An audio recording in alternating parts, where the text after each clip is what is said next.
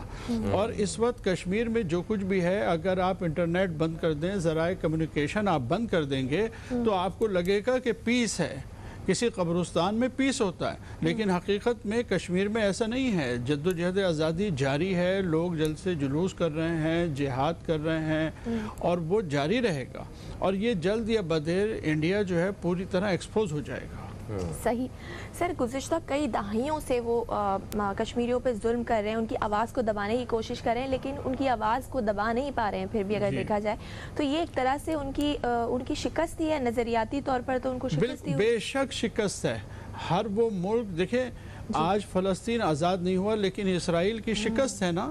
تھوڑی سی تعداد میں فلسطینی ہے, لیکن ان کی جدوجہد جاری ہے. آج بھی انٹرنیشنلی اسرائیل کی وہ پوزیشن نہیں بنتی جو وہ بنانا چاہتے ہیں. اسی طرح انڈیا کا بھی یہی حال ہے کہ کسی بین الاقوامی فورم میں نریندر مودی کھڑے ہو کے کشمیر پہ بات کرنا نہیں چاہتے, اس لیے کہ وہ بات کرنے کی پوزیشن میں نہیں ہے. اسی تمام تر ظلم کے باوجود اس جد و جہد نے ہی انڈیا کو جو ہے وہ بیک فٹ پہ رکھا ہوا ہے کہ وہ کسی بین الاقوامی فورم میں اپنی پوزیشن ایکسپلین نہیں کرتے. اچھا, آج کے دور میں جہاں سوشل میڈیا یا انٹرنیٹ ایک بہت ہی میجر رول پلے کر سکتا ہے, بلکہ کر رہا ہے کسی بھی کاز کے حوالے سے, تو دنیا بھر میں جو کشمیری موجود ہیں وہ بھی اس آواز کو بڑے بلند طریقے سے جو ہے وہ سامنے لے کے آ رہے ہیں. مقبوضہ کشمیر میں بہت سی جگہوں پہ انٹرنیٹ نہیں ہے, کرفیو ہے اور اس طرح کے معاملات ہیں, ٹیلی فونک رابطے بھی ختم کر دیے گئے, مگر دنیا بھر میں جو کشمیری موجود ہیں وہ تو اس مشن کو لے کے آگے بڑھ ہی رہے ہیں. اس حوالے سے کیا آپ کے پاس؟ آپ نے بالکل صحیح کہا. دیکھیے, میں 2018 میں سوئٹزرلینڈ گیا تھا. وہاں جنیوا میں ہیومن رائٹس کمیشن کی میٹنگ تھی, میں نے اس میں شرکت بھی کی تھی, اور اس میں میں حیران رہ گیا تھا کہ کشمیری جو ہیں انہوں نے بہت عمدہ طریقے سے اپنا کیس پیش کیا. اور ان کی مجھے وہ بات یاد آ گئی جو وزیر اعظم پاکستان جب خطاب کر رہے تھے یونائٹڈ نیشن میں, تو جو انڈینز کی وہاں پوزیشن تھی, اس وقت میں نے جنیوا میں بھی خود دیکھا کہ ان کی وہاں بھی وہی پوزیشن تھی. ان کی حقیقت یہ ہے کہ بین الاقوامی فورم پہ کوئی ان کی بات نہیں سنتا ہے. ان کے ایک لیڈر ہیں سردار شوکت علی کشمیری صاحب, ان کی بہت عمدہ تقریر تھی, اور پورے یورپ وہاں کشمیری جمع تھے, اور وہاں ڈیمونسٹریشن وغیرہ اس زمان رہے تھے. تو حقیقت یہ ہے کہ پورے یورپ میں اور امریکہ میں اور دنیا بھر میں جہاں جہاں کشمیری ہیں, اسی دوران میں ایک کنونشن بھی ہو رہا تھا برمنگھم میں. تو پورے یورپ میں جو ہے ان کی جدوجہد جاری ہے, اور وہ اپنے حق میں رائے عامہ کو ہموار کرتے ہیں. اور اس کے مقابلے میں حقیقت یہ ہے کہ بین الاقوامی میڈیا میں انڈیا کی وہ پوزیشن نہیں ہے جو کشمیریوں کی ہے. جی بالکل صحیح. اچھا, ایک وقفے کا وقت ہو گیا سر. دوستو, ایک وقفے کے بعد ہم دوبارہ آپ کی خدمت میں حاضر ہوتے ہیں. کہیں مت جائیے, اب تک دیکھتے رہیے نیوز کیفے, دیکھتے رہیے.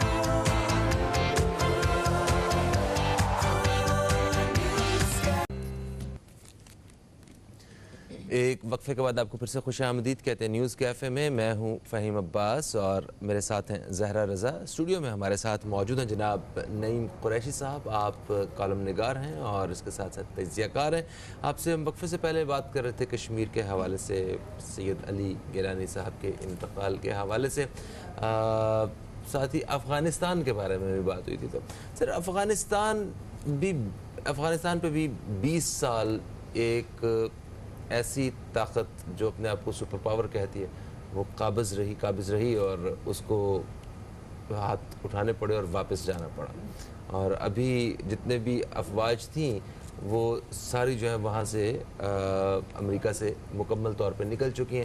افغانیوں نے سڑکوں پہ آ کے جو ہے نا جشن منایا ہے اس چیز کا, آزادی انہوں نے منائی ہے, اور خوشی میں آ کے ہوائی فائرنگ بھی کی گئی ہے. وہ تو میرا خیال بچہ بھی پیدا ہوتا ہے تو ہوائی فائرنگ کرتے ہیں, ہمارے ہاں بھی کرتے ہیں, کلچر کا حصہ ہے وہ کچھ. تو اس ساری صورتحال کو آپ کیسے دیکھتے ہیں؟ یہ امریکہ کی یا ان ساری طاقتوں کی ناکامی کے 20 سال اور اس کے بعد اب ان کی آزادی کیا خیالات ہیں آپ کے؟ دیکھیں یہ تو بڑی خوشائند بات ہے، دنیا بھر کی انقلابی اور آزادی کی تحریکوں کے لیے بہت بڑا واقعہ ہے کہ امریکہ جیسے سپر پاور کو بہرحال 20 سال بعد جو ہے وہ طالبان جیسی قوت سے شکست ہوئی ہے، اور اس سے پہلے افغانستان کو یہ اعزاز حاصل ہے جی کہ دنیا کی 2 بڑی سپر پاورز کو ان کی سرزمین پہ شکست ہوئی۔ 1979 میں رشیا آیا، سوویت یونین 10 سال یہاں وہ رہے اور 20,000 فوجی ان کے ہلاک ہوئے، $150 ارب انہوں نے خرچ کیا، لیکن وہ نہ صرف انہیں شکست ہوئی بلکہ وہ اتنے کمزور ہو گئے کہ رشیا جو ہے وہ پاش ہو گیا، ٹوٹ گیا، اور رشیا کے ٹوٹنے کے بعد 10 نئے ملک وجود میں آ گئے۔ اور اب 20 سال کے بعد ایک دوسری سپر پاور امریکہ، جس کے ساتھ 55 ممالک کا نیٹو اور جس کی 30 ممالک کی فوجیں موجود تھیں، اور $2.26 ٹریلین خرچ کیے امریکہ نے، اور سب جو ہے وہ ضائع ہو گیا، اور ایک ذلت آمیز شکست جو ہے ان کو اور ان کے اتحادیوں کو ملی ہے۔ یہ تاریخ کا بہت بڑا واقعہ ہے، یہ بہت بڑا واقعہ ہے، یہ بہت بڑی شکست ہے، لیکن طالبان کے ساتھ مسئلہ یہ ہے کہ جیسے ہی ان کا نام آتا ہے تو لوگ انہیں مذہبی حوالے سے دیکھنے لگتے ہیں۔ وہ مذہبی حکومت بنائیں گے یا مغربی ملکوں کی جمہوریت بنائیں گے وہ تو بات کا مسئلہ ہے، لیکن اتنی بڑی سپر پاور کو اپنے ملک سے نکالنا اصل چیز تو ان کی یہ ہے، بالکل، یہ تو بات کا مرحلہ ہے۔ اتنی ٹائم انہوں نے اپنے فوجی وہاں پر مطلب وہاں پر تعینات رکھے اور اتنا انویسٹمنٹ انہوں نے کی، کئی قریب $85 ارب کے قریب جو جنگی سامان ہے وہ بھی وہ چھوڑ کے چلے گئے، تو ان کو اتنا بڑا نقصان ہوا۔ اچھا سر، اب جب کہ افغانستان میں طالبان کی حکومت ہوگی تو کیا وہ حکمت عملی ہوگی اس کی، کس طرح سے اب وہ حکومت بنائے گی، کیا سمجھتے ہیں آپ؟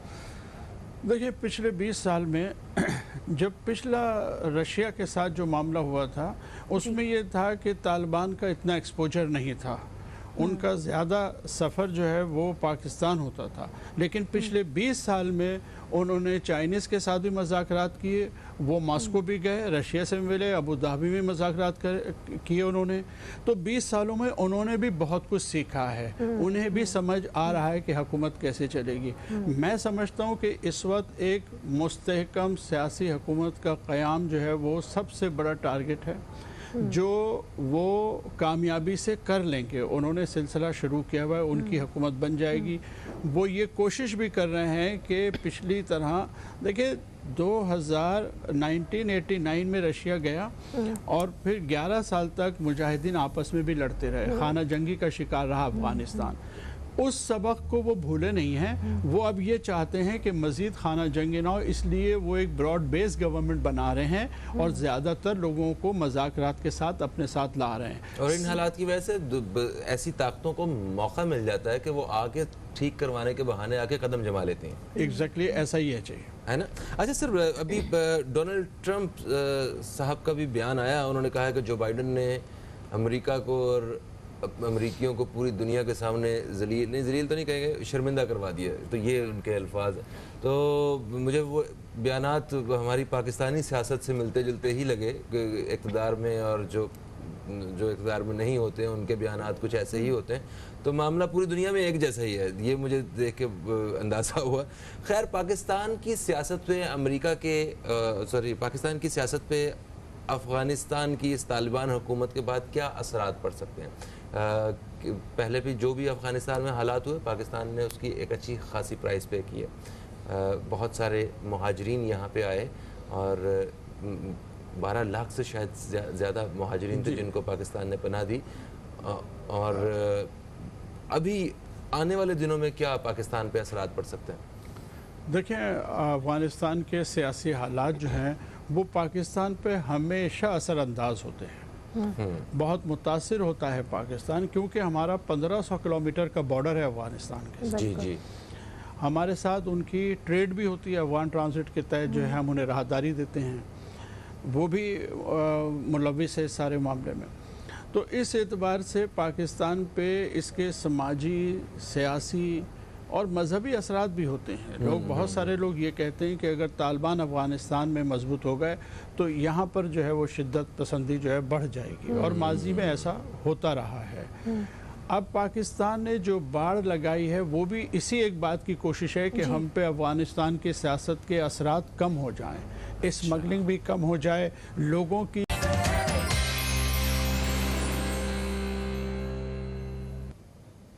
ایک وقفے کے بعد آپ کو پھر سے خوش آمدید کہتا ہوں. میں ہوں فہیم عباس اور آپ دیکھ رہے ہیں نیوز کیفے. نیوز کیفے میں جمعرات کے دن پروگرام کے دوسرے حصے میں ہمارے ساتھ موجود ہوتے ہیں جناب حضرت مولانا بشیر فاروق قادری صاحب، جو کہ سیلانی ویلفیئر انٹرنیشنل ٹرسٹ کے چیئرمین ہیں اور اس کے ساتھ ساتھ ایک نامور اور قابل اسلامک اسکالر بھی ہیں. آپ کو خوش آمدید کہتے ہیں. السلام علیکم، کیسے ہیں آپ؟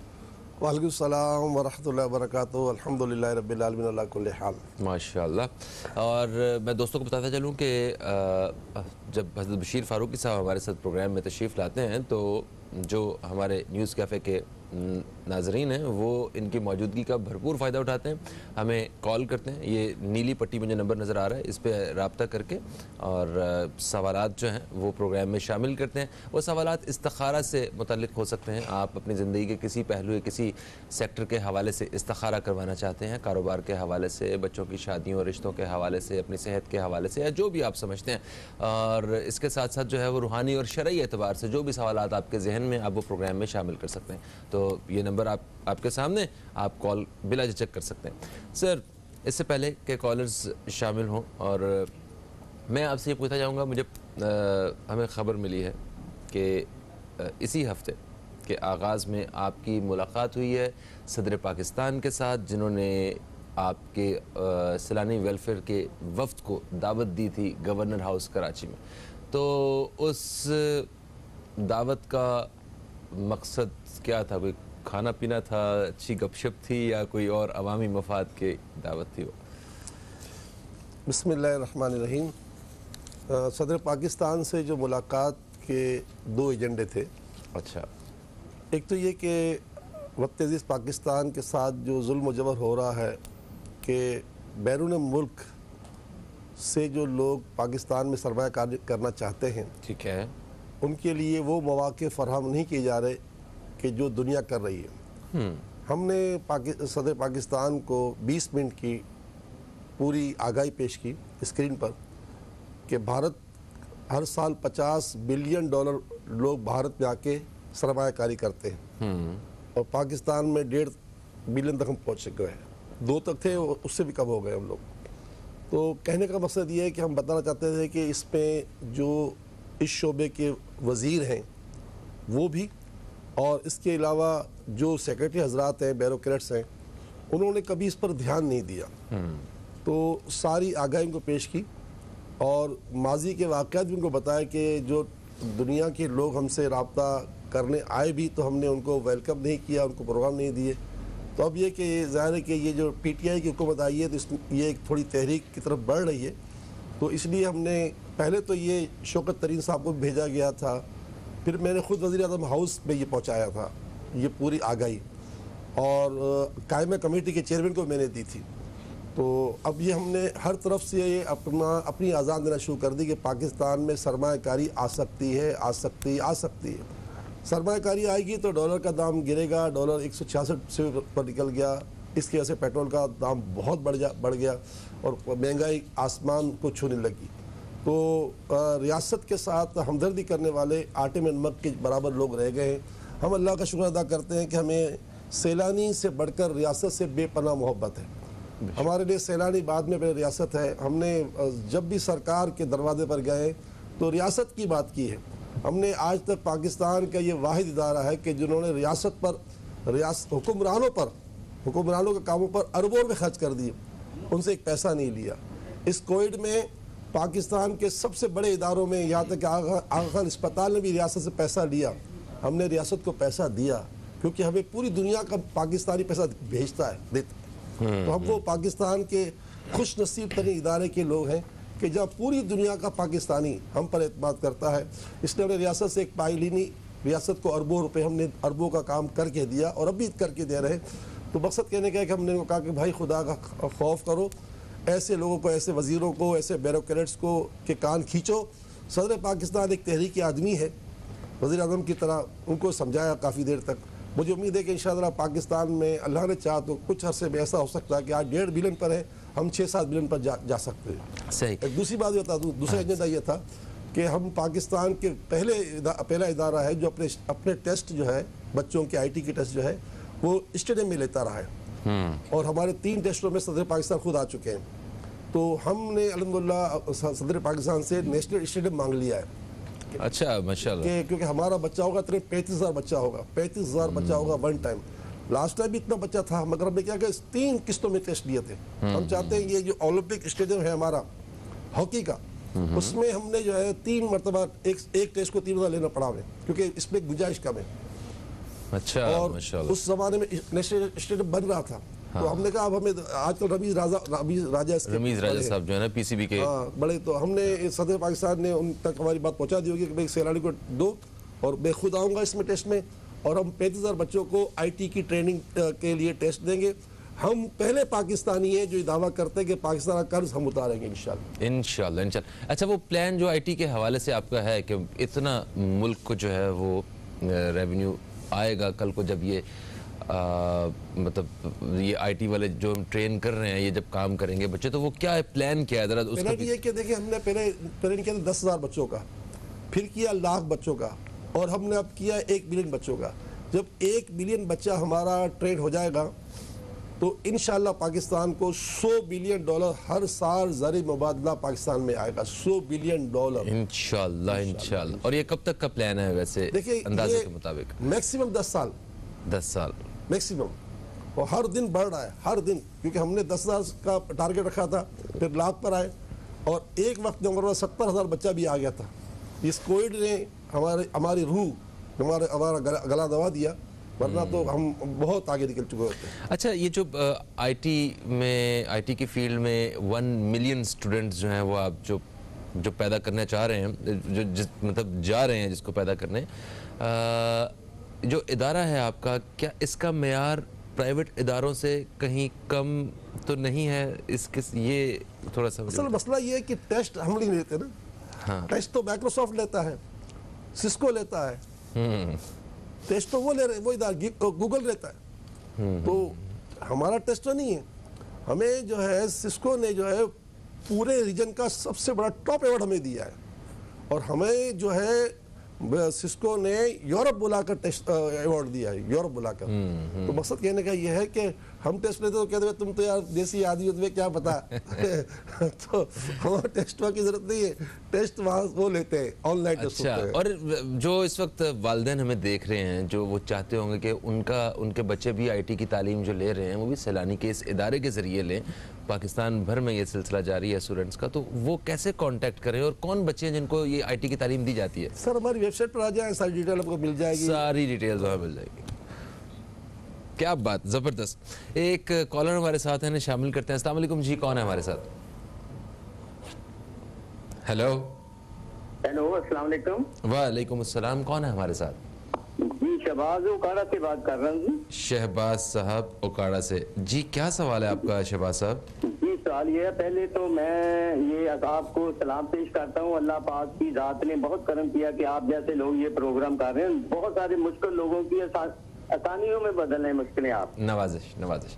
سوال کیا آپ کا شہباز صاحب؟ جی میرا بیٹا ہے احتشام علی، اس کا نام ہے احتشام علی. ٹھیک ہے.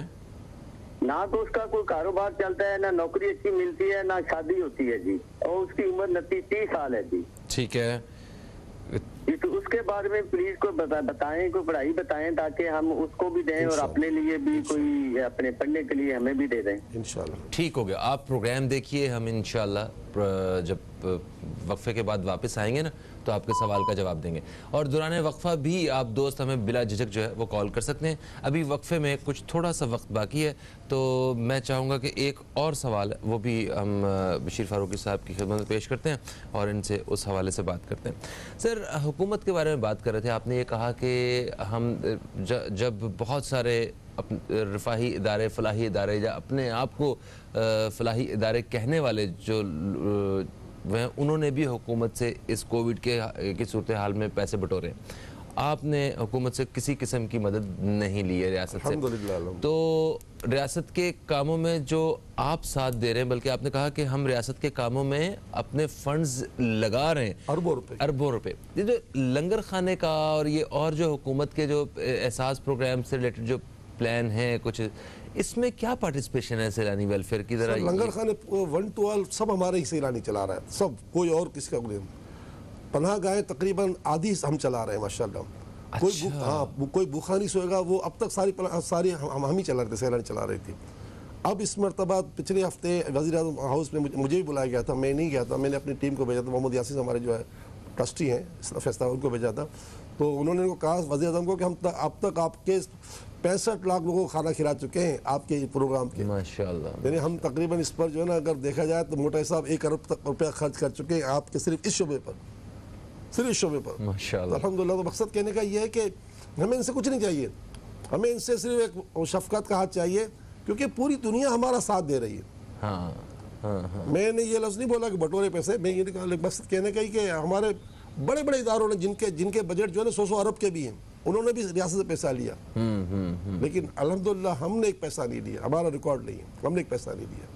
ہم نے ویسے پیسہ لینا چاہتے تو آسانی سے مل بھی سکتا تھا آپ کو۔ ہمارا اللہ نے اتنا بڑا قد کر دیا ہے کہ ہمارے لیے تو کوئی مشکل نہیں ہے، مشکل ان لوگوں کے لیے جن کے پاس قد نہیں ہے۔ ہاں، ہمارے پاس قد بہت بڑا اللہ نے کر دیا، بے شک بے شک۔ اعتماد کی فضا پوری دنیا میں پھیلی ہوئی ہے، سیلانی کو پوری دنیا مان رہی ہے، ورلڈ لیول پر ہم الحمدللہ مانے جاتے ہیں۔ جی ہاں جی ہاں جی۔ تو اس لیے ہمارے لیے مسئلہ نہیں تھا، ہم کیوں لیں ان سے پیسے؟ یہ ریاست کا پیسہ دیں گے ہم کو، 22 کروڑ عوام کو پیسہ دیں گے، ہم کیوں ان کا پیسہ لیں؟ ہمارے پاس خود لوگ دیتے ہیں۔ مجھ سے کسی نے کہا کہ یار یہ بتاؤ تمہیں لوگ اتنا پیسہ دیتے ہیں، ٹیکس کیوں نہیں دیتے؟ تمہیں ٹیکس اس لیے نہیں دیتے کہ تم کام نہیں کرتے، ہمیں ویسے اس لیے دیتے ہم کام کرتے ہیں، ہم نہیں کرتے، ہم سے ہمارا پروردگار کروا رہا ہے۔ ہمارے دل میں اللہ تعالیٰ نے پاکستان کی موت ڈال دی، ہمارے دل میں اللہ نے اپنے پیارے بھی کی امت کی موت ڈال دی، اس نے ہمیں جتوا دیا۔ آپ بھی ڈال دو اپنے دل میں پاکستان کی محبت، آؤ پاکستان سے محبت کرو شروع کر دو۔ ہے کوئی ایسا بڑا شخص جس کے بچے باہر نہ پڑھنے جاتے ہو یا خود کو باہر جانے کی تمنا نہ ہو؟ ہم سے بات کرو نا۔ ہم نے آج سے 15-16 سال پہلے میڈیا پہ کہا تھا کہ قسم کھا کے کہا تھا کہ اگر کروڑ روپے تنخواہ ملے نا، مجھے کروڑ روپے تنخواہ اور میرے بچوں کو تمام بچوں کو وہاں امریکہ کی ریاست میں وہ مل جائے، نیشنلٹی مل جائے، کبھی نہیں جاؤں گا، اس ملک کا آدمی ہوں، اس ملک میں رہوں گا، نہیں جاتا۔ یہی جذبہ اللہ تعالیٰ ہم سب میں بھی پیدا کرے۔ ایک وقفے کا وقت ہے، دوران وقفہ ہم آپ دوستوں کے سوالات شامل کریں گے اور وقفے سے واپس آ کے ان سوالات کے جوابات پروگرام میں شامل کیے جائیں گے۔ ایک وقفے کے بعد آپ سے ملاقات ہوتی ہے۔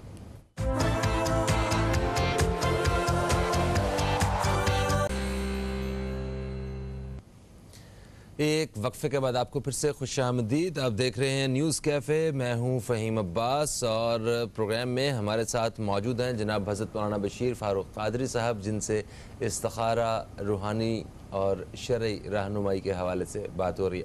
آپ دوستوں کے کافی سارے سوالات ہم تک پہنچ چکے ہیں اور 1 by 1 شروع کرتے ہیں۔ سب سے پہلا سوال ہمیں اوکاڑا سے آیا، شہباز صاحب کا، جنہوں نے وقفے سے پہلے ہمیں کال بھی کیا تھا۔ انہوں نے کہا تھا کہ ان کے صاحبزادے ہیں احتشام علی، ان کے کاروبار نہ کوئی کاروبار میں کوئی ان کی بات بن رہی ہے، نہ نوکری مل رہی ہے اور شادی بھی ان کی نہیں ہو رہی ہے، 29-30 سال ان کی عمر ہے۔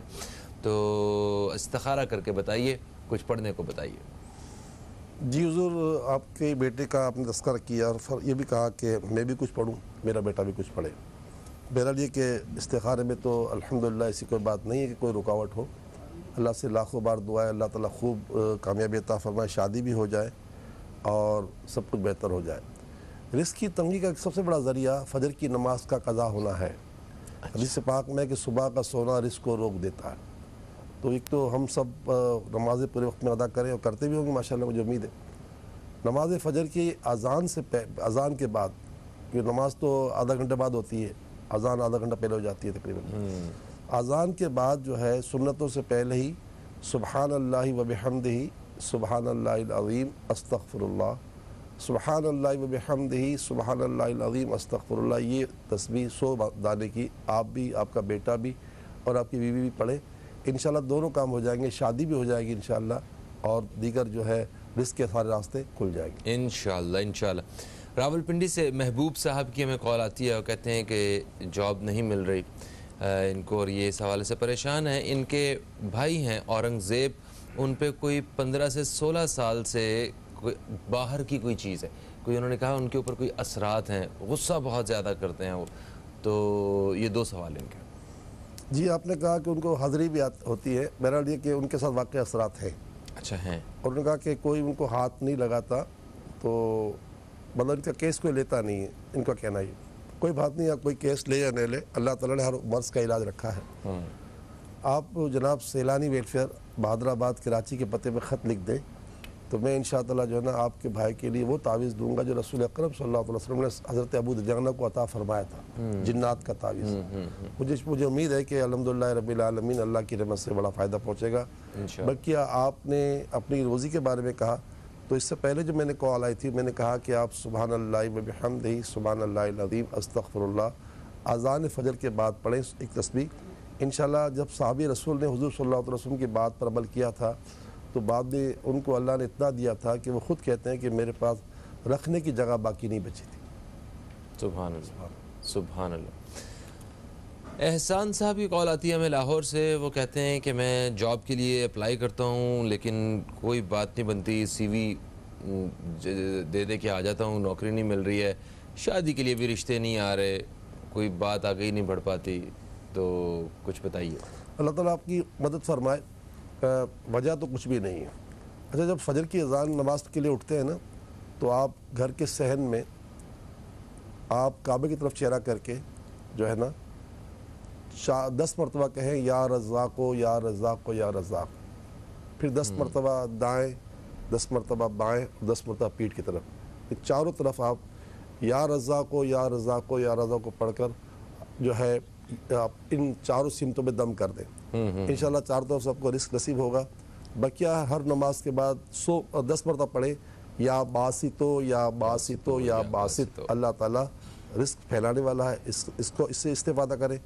اور جو اس مہینے کا نصاب ہے ہمارا جو ہم نے دیا ہے ابھی اسکرین میں مجھے خیال ہے دکھا دیا جائے گا کہ ہر نماز کے بعد ایک تسبیح پڑھنی ہے یا مالک الملک یا مالک الملک، اور 5 تسبیح پورے دن میں پڑھنی ہے درود شریف کی صلی اللہ علیہ وآلہ وسلم. حدیث پاک میں آتا ہے پیارے آقا فرماتے ہیں کہ جو دن بھر میں 500 بار درود پاک پڑھتا ہے وہ کبھی محتاج نہیں ہوگا. اتنا عظیم. اور آپ کو اس میں بڑا آسان نسخہ ہے صلی اللہ علیہ وآلہ وسلم. اتنی آسان سا درود شریف پڑھ لیں اور پورے مہینے میں ہمیں جو ہے وہ اللہ کی رحمت سے 3 روزے رکھنے. محرم و حرام کی آج 24 تاریخ ہے، ابھی 6 دن اور باقی اس مہینے میں 3 روزے پورے کریں، انشاءاللہ سب کچھ اچھا ہو جائے گا. بالکل ٹھیک ہو گیا. یہ نصاب جو ہے محرم الحرام کا وہ ہم نے اسکرین پہ چلا بھی دیا ہے، یقیناً آپ نے لکھ لیا اور دیکھ لیا ہوگا.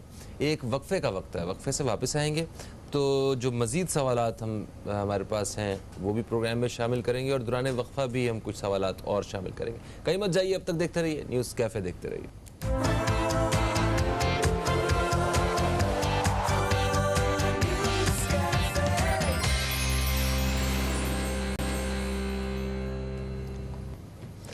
ایک وقفے کے بعد آپ کو پھر سے خوش آمدید. آپ دیکھ رہے ہیں نیوز کیفے، میں ہوں فہیم عباس اور جناب حضرت مولانا بشیر فاروق قادری صاحب ہمارے ساتھ اسٹوڈیو میں موجود ہیں. آپ دوستوں کے سوالات ہم تک پہنچے، ان کو ہم پروگرام میں شامل کر رہے ہیں. کاشف صاحب کا فیصل آباد سے ہمیں ایک سوال آیا تھا. انہوں نے کہا، کچھ دن پہلے بھی انہوں نے کال کی تھی، انہوں نے کہا تھا کہ ایک جادوگر ہے جس نے ہم سب کی زندگی جو ہے وہ زہر کر دی ہے. جی ہاں، تو ان کے بارے میں صاحب دیکھیں مسئلہ یہ ہے کہ الحمدللہ رب العالمین ہم نے آپ کا کام شروع کر دیا ہے.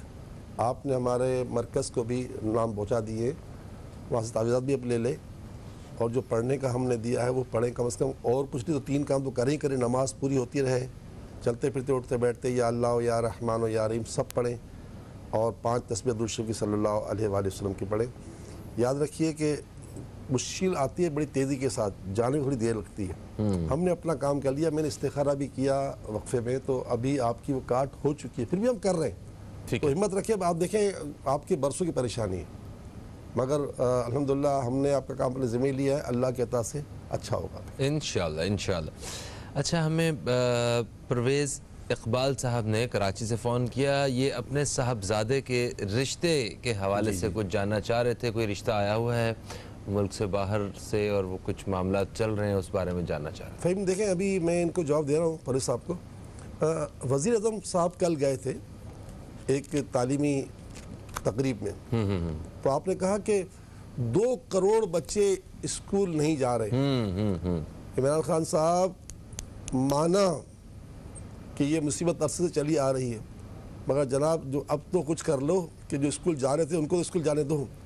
ابھی بچے کے والدین ڈر رہے ہیں جی ہاں، ورنہ پھر کہیں اسکول بند نہ کر دے جائیں. اور آپ پر بھی تو ایک تلوار لٹک رہی ہے 18 ترمیم کی کہ صبح بادشاہ جو چاہے کریں. لیکن بھائی آخر وزیر اعظم کس نام کے ہو تم؟ اگر تم سے نہیں ہو سکتا تو چیف آف آرمی اسٹاف کو کہو بھائی وہ کچھ کرے، یا چیف جسٹس صاحب کچھ کرے کہ قانون تو بنائے، بچوں کو اسکول جانے دیں. آپ 2 کروڑ پہ رو رہے ہو، یہاں کروڑوں بچے جو اسکول جاتے تھے ان کی زندگی بھی تباہ ہو چکی ہے. تو خدا اب اسکول بند نہ کیے جائے. اب کچھ بھی ہو جائے، اللہ نہ کرے کچھ ہوگا نہیں انشاءاللہ. 1.5 سال میں کچھ نہیں ہوا، خالی تمہیں شور ہی مچایا ہے، کورونا کورونا کورونا، اور ابھی شور مچا رہے ہو. ہوا کچھ بھی نہیں، کچھ بھی نہیں ہوا. اس سے تو کئی گنا زیادہ باتیں اور مرض میں ہو چکی ہیں.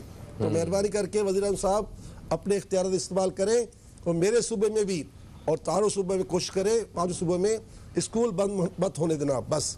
اچھا پریش صاحب آپ کی بات ہو رہی ہے. اچھا ہاں بات ہو رہی تھی پرویز اقبال صاحب. سر استخارے میں الحمدللہ جواب صحیح آ رہا ہے کہ رشتہ صحیح ہے، ٹھیک ہے. اب جہاں تک آپ نے کہا کہ ہوگا نہیں ہوگا، تو حدیث پاک میں ہے کہ اللہ تعالیٰ کا فرمان ہے میرا بندہ جیسا گمان کرتا ہے ایسا بھی کر دیتا ہوں. تو میں آپ سے کہوں گا کہ آپ پوری امید رکھیں، انشاءاللہ تعالیٰ امید بہت اچھی ہے آپ کے لیے، اور آپ جو وظیفہ ہے ماہ محرم حرام کا وہ پورا کریں. بالکل ٹھیک ہو گیا. اچھا جی، پھر ہمیں ایک خاتون کا راولپنڈی سے فون آتا ہے. انہوں نے 3-4 ماہ پہلے بھی بات کی تھی اور انہوں نے کہا تھا کہ میں جب آپ بتا رہے تھے وہ سارا کچھ سن رہے تھے تو بریکنگ نیوز کی وجہ سے مجھ تک وہ سارا جواب نہیں پہنچ سکا تھا. مگر خیر انہوں نے یہ کہا کہ آپ کو اور مجھے انہوں نے سلام کہا، وعلیکم السلام. انہوں نے یہ کہا کہ فجر کی نماز نہیں پڑھی جاتی ان سے، اور پھر بہت زیادہ غصہ بھی آتا ہے. ڈاکٹرز کو دکھاتے ہیں تو ڈاکٹرز کہتے ہیں کہ آپ سائیکو ہیں، اور عامل حضرات جو علماء کرام جو ہے جن کو دکھایا انہوں نے کہا ہے کہ آپ پہ سایہ ہے. انہوں نے کہا میں اتنی بھی بری نہیں ہوں، مجھ سے کوئی بات کرنا گوارا نہیں کرتا. نہ یہ سائیکو ہیں نہ یہ کسی جادو کا شکار ہیں. بہن آپ مطمئن رہیں اور کوشش کریں، من سمتا نجا، جو چپ رہا اس نے نجات پائی. غصہ آ بھی جائے نا تو بندہ اپنی زبان پر کنٹرول کر لے، بس تو مزہ ہی مزہ ہے، بڑے جھگڑے ختم ہو جاتے. یہ حضور کے الفاظ ہیں نا، من سمتا نجا، جو چپ رہا اس نے نجات پائی. ایک تو یہ کہ رات کو سونے سے پہلے وضو کر کے سوئیں لازمی. 1 مرتبہ آیت الکرسی 3 کل، اخلاص، فلق اور ناس 3 مرتبہ پڑھ کر اپنے ہاتھوں میں دم کر کے آپ سوئیں، اور 90 مرتبہ پڑھ کے سوئیں یا حمیدو یا حمیدو یا حمید. انشاءاللہ صبح آپ کی آنکھ بھی کھلے گی. بقیہ یہ کہ دیکھیں چلتے پھرتے اٹھتے بیٹھتے یا اللہ یا رحمان و یا رحیم پڑھتی رہیں گی نا، تو یہ آپ کے دل میں اللہ تعالیٰ کی مخلوق، آپ کے لیے اللہ کی مخلوق کے دل میں رحم آ جائے گا. اور آج جمعرات کی رات ہے، حدیث پاک میں شب جمعہ کوئی دعا رد نہیں ہوتی. ہم الحمدللہ کراچی میں سیلانی مسجد بادر آباد میں وہاں دعا کرواتے ہیں. آپ ہمارے پاس نہیں ہیں، لاہور میں ہیں، یہاں کراچی کی خواتین آتی ہیں، مرد آتے ہیں، سب شرکت کرتے ہیں. تو آپ کوئی بات نہیں، کراچی میں نہیں ہے تو آپ تقریباً 8:45 بجے فیس بک پر ہمارا لائف جو ہے، ہمارا سیلانی کا جو فیس بک جو ایڈریس ہے اس پر آ جائیں، اور الحمدللہ رب العالمین جو ہے ہمارے ساتھ براہ راست دعا میں شرکت کر لیں. بالکل ٹھیک ہو گیا. دنیا بھر سے جتنے بھی لوگ سن رہے ہیں وہ بھی دعا میں شریک ہو سکتے ہیں. پاکستان ٹائم کے مطابق 8:45 بجے سیلانی کے فیس بک پیج پہ. فرحت اسلم صاحبہ، اور ہاں جی ہاں، انہوں نے ہمیں لاہور سے کال کیا. انہوں نے کہا کہ میں اور میرے میاں بہت بیمار رہتے ہیں، بچوں کے رشتوں کے حوالے سے بھی کوئی سبب نہیں بن پاتا، کچھ پڑھنے کو دیجیے، استخارہ کر کے بتائیے. دونوں صورتوں میں کوئی رکاوٹ نہیں ہے. حدیث پاک میں سورہ فاتحہ تمام بیماریوں کی شفا ہے. آپ 3 مرتبہ سورہ فاتحہ پڑھ کر خود بھی پانی میں دم کر کے پانی پی لیا کریں، اور شوہر کو بھی کہ وہ کر لیں. میرے پتے پر سیلانی ویلفیئر بہادر آباد کراچی کے پتے پر خط لکھ دیں. میں انشاءاللہ بچوں کے لیے تعویذ بھیجوا دوں گا، شادی کے بھی، صحت کے لیے بھی. اور ہمارے پاس وہ تعویذ بھی موجود ہے جو حدیث پاک میں ہے کہ قرآن بہترین دوا ہے. تو ہم 14 آیتیں پانی میں گھول کر جو ہے نا زعفران سے اور زردے کے رنگ سے چھاپ کے دیتے ہیں، اور وہ پانی ڈال کے گھول کے تو پورے قرآن کی آیتیں بندے کے حلق میں اترتی ہیں، آیتوں کا دھون. تو وہ الحمدللہ اللہ تعالیٰ کی رحمت سے جو ہے نا بڑا فائدہ ہوتا ہے. تو یہ کر لیں، باقی اب کوئی ایسی بات نہیں. بالکل ٹھیک ہو گیا دوستو، یقیناً آپ کو پروگرام یہ ہمارا پسند آیا ہوگا. اپنا جو فیڈ بیک ہو ہمارے فیس بک پیج پہ ضرور دیجیے گا. جن دوستوں کی ہم کالز اور سوالات شامل نہیں کر سکے وہ کل پروگرام میں 10 سے 11 پھر کال کر سکتے ہیں، کیونکہ بشیر صاحب کل بھی ہمارے ساتھ موجود ہوں گے. ابھی آپ سے اجازت چاہتا ہوں. میں چاہوں گا کہ جاتے جاتے جو ہے وہ آپ سب ہمارا ساتھ دیں، ہاتھ اٹھائیں دعا کے لیے، اور اسی دعا کے ساتھ آپ سے اجازت بھی چاہیں گے. اپنا بہت سارا خیال رکھیں، پھر ملاقات ہوگی. تب تک کے لیے خدا حافظ. پاکستان زندہ باد. بسم اللہ الرحمن الرحیم. الحمدللہ رب العالمین والصلاة والسلام علی سید الانبیاء والمرسلین. رضی اللہ عنہ سیدنا مولانا محمد صلی اللہ تعالی علیہ وآلہ وسلم وما هو اہلہ. یا ارحم الراحمین یا ارحم الراحمین یا ارحم الراحمین. بطفیل الرحمت للعالمین، بطفیل امت